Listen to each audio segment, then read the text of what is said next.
Hello, we are in the arena in Tuvalu, episode 38, Oh, because I uploaded these.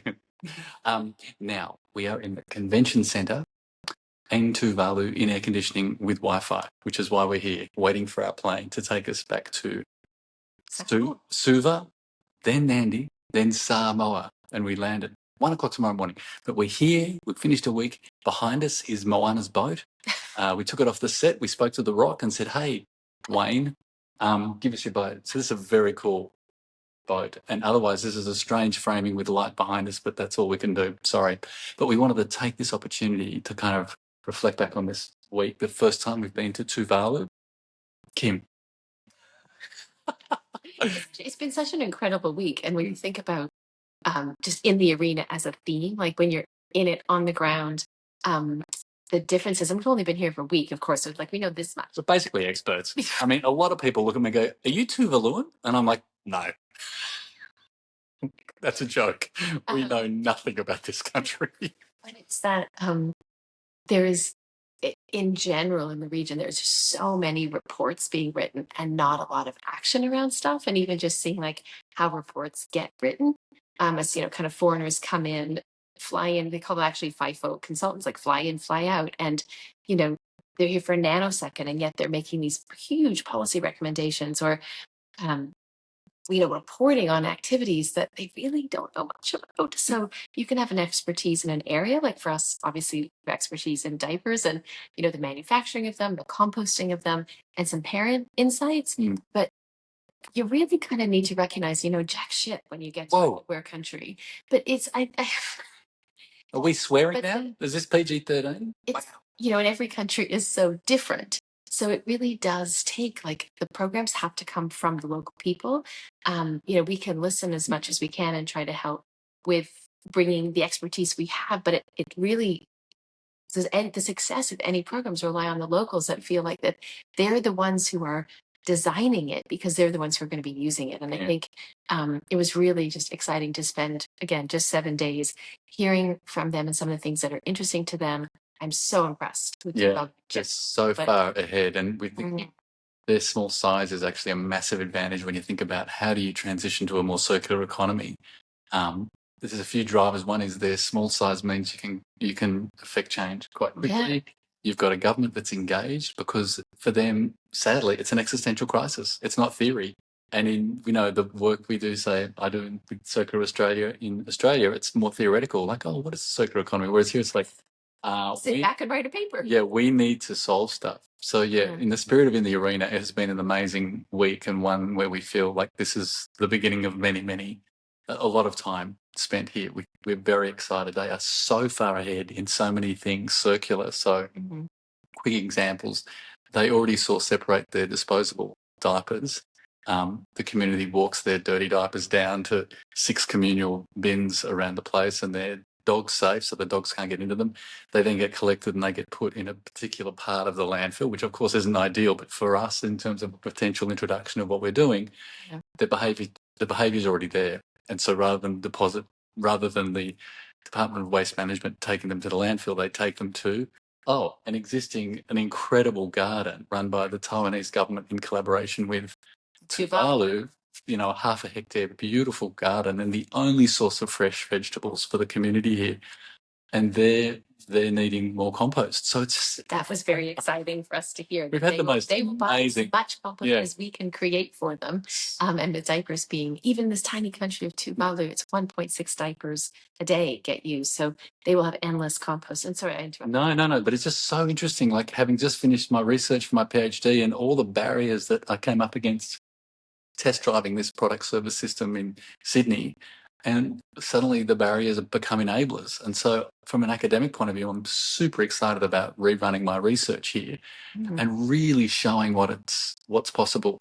And I think to Kim's earlier point, there are a lot of consultants who get funded by lots of well-meaning massive governments probably, and I think a lot of those reports are lacking real-world examples of solutions. So what we're excited about is we're one of those real world solutions, which brings us back to being in the arena and actually doing it rather than talking about it, pontificating about it, writing research about it. Mm. So we're super excited. And collaborating with the community in order to bring the programs to life. So we bring in a diaper and some expertise around. We're bringing kind of this much in many ways, but I think, we have applied for a grant, and what was heartening about this grant from Germany was the requirement from the grant provider that it had to be in the community. And the money had to stay in the community, and we need to build relationships with all the incredible work that people are doing here. So we've met with the Tuvalu Council.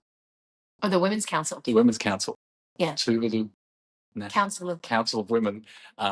And so there's representatives from there's 8 islands in Tuvalu.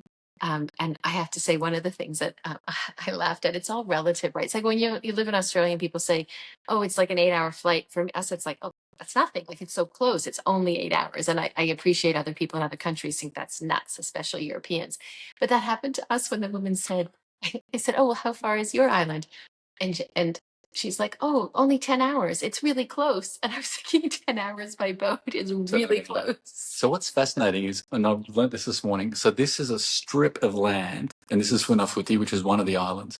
Then there are islets that you can sort of see, and it's literally, this is the top of a volcano that was 12,000 feet high, and it's just sunk.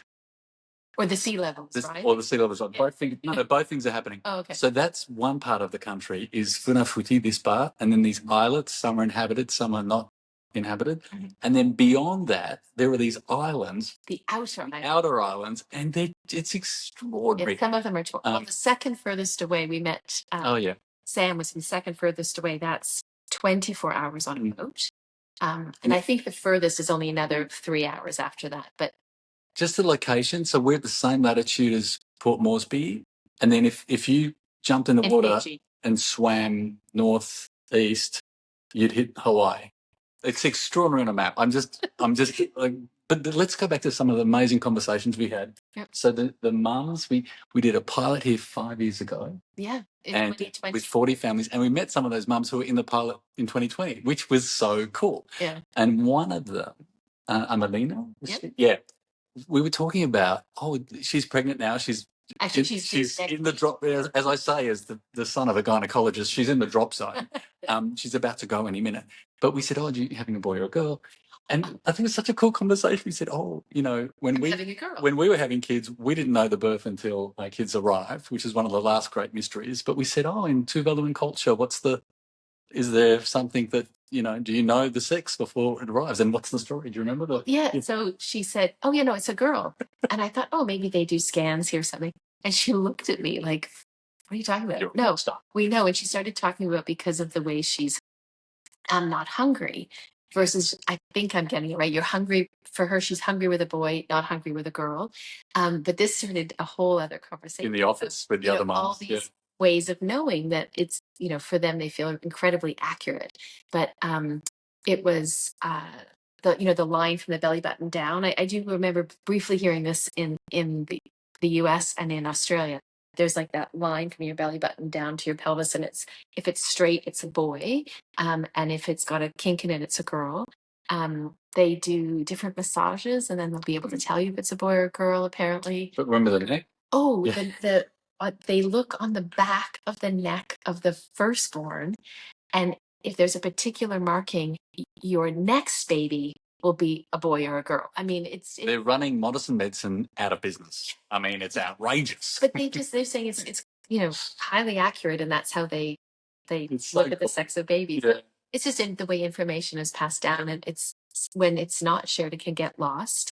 And the way that so many other things have in our cultures. But it was super cool hearing about it. And the other really cool thing, we met with 2 women's groups, and the idea that diaper changing is parenting is a shared activity in many cases, more so than we thought. So in 2 cases, the 2 on the women's committee, their husbands, one of them, they'd had 8 children, and the husband had been the primary carer. Yeah.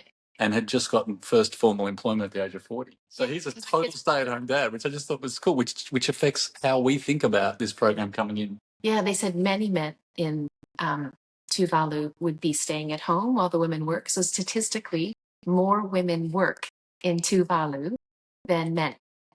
So more women are graduating. I think they're actually a higher percent of the population too, but more women are graduating high school. So there's 2 high schools in the country, one on Funafuti and one on the second largest, or actually Vaitupu is larger in landmass, just smaller, it's a little bit smaller in population. But they have a boarding school for the second high school.